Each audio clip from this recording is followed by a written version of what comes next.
Here we go, week 4. Let's check the chicks. So week 4, they're halfway grown. They're getting quite a bit larger. We've moved them onto the other side of the chicken coop.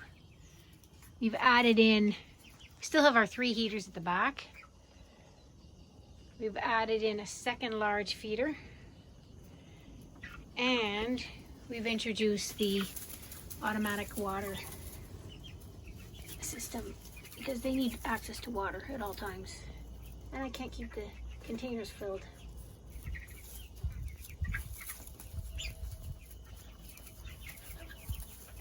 And you can see that they can drink from it.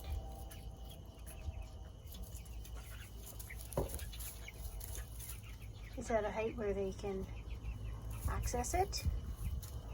And you'll notice that the feeders, they have to stand up and reach into it. Otherwise they get so lazy they won't even stand up.